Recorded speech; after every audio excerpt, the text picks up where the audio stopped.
In this flipboard session, I'll be discussing the total BE cost of ownership. As procurement professionals, we are familiar with the total cost of ownership model, or we use it quite frequently, where we have the acquisition cost,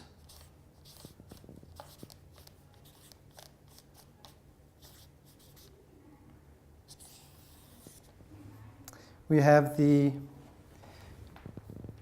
operating costs,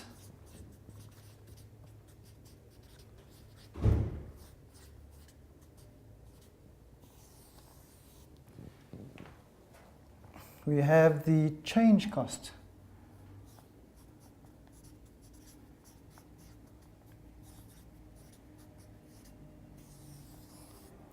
and now we have a new thing to add to our woes, BE cost. Okay, what the acquisition cost means, let's use an example of our company. We're going to be buying printers. We're doing away with the dot matrix. We're buying these 5 new, brand spanking new, top of the range printers. They each cost 100,000 Rand. We're spending 500K on new printers. So our acquisition cost is 500,000 Rand, just the cost of it. But now we still need to get it in our office, so we need to pay for transport.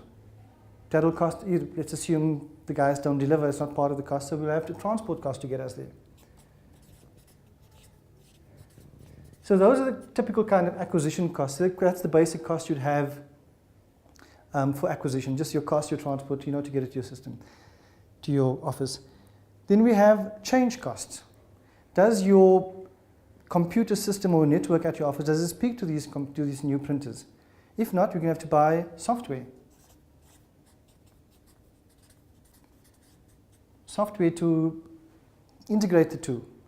We might have to employ, if you don't have one already, an additional resources, an IT guy. It's an IT person to come and install this for us. An IT person to do training of all our various staff members who don't know how these new printers work. So those are the kind of change costs. Heaven forbid, the new printers makes one of our staff members redundant. So now we've got to we've got to retrench them, so there's retrenchment costs. This is the extreme, but I'm just showing you the various kind of costs that can be associated, the various change costs that can be associated with making this new purchase.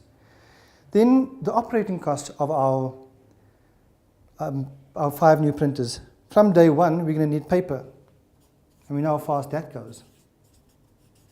We're going to be needing toner very soon after that. Maintenance on these printers, that doesn't come cheap.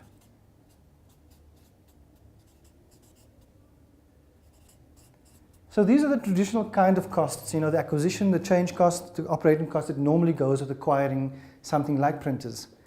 But now we have got a new thing called the BE cost. What would be the BE cost with acquiring these printers? Okay, let's assume our company has a policy and we only buy, our policy is we buy all our IT hardware from QSEs who are black women owned. Now, firstly, we need to get resources or a resource to call our company and say, listen, do you have a BE certificate? We need to get BE certificates. So the cost of getting certificates, there's telephone costs involved, there's the salary of the resource. Just in getting that certificate year in, year out, we'll have to be calling for the same thing unless it's automated.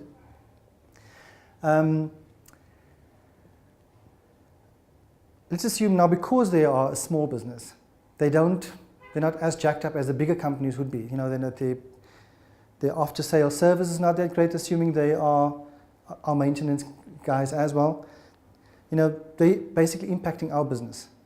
So there's a cost involved there. If there's non-performance on their side, it might affect how we do business, and we could be losing money down the line because we're not performing that well. So there's a cost for non-performance. But there is a way we can make sure their performance gets better. How do we do that? We make them an ED beneficiary.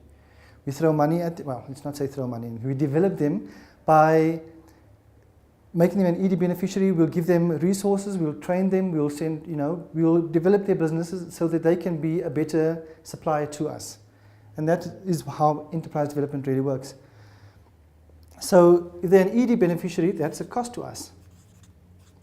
But it will benefit us in more ways because now they are we're benefiting the economy on the whole because we're developing a smaller company. We are developing our suppliers becoming better because now we have a vested interest in them. We are assisting them with being a better supplier to us. So not only is there a cost, but there are benefits from having that cost. Let's assume this is an ED company within the area, in the suburb we operate in. Then a long-term cost could be, let's say we get somebody, we give them, offer them a bursary, or we're training somebody up. In terms of, we'll give them SED beneficiary, we'll give a bursary to somebody that ultimately will take up a position in this ED company, and in such a way we are spending more with our SED contributions, which is also a cost. Then there's a cost of non-conformance. Let's assume we do not develop them as an ED beneficiary, or maybe even if we do, or an SED, but this company refuses to become BE compliant. Let's assume if they were to become compliant, we'd have 1 point from them, and we're now on a level 5 because they're not compliant. But that 1 point we could get from them will make us a level 4 contributor. And having had that level 4, we could have tendered for a 10 million rand tender out there. But because we didn't get that point from them because they're non-conforming, we lost out on the tender. So that is the cost to us for our BE suppliers not being non-conformant. Or rather, they wouldn't be a BE supplier then. And this is pretty much showing you now the various costs, including the new BE cost of ownership.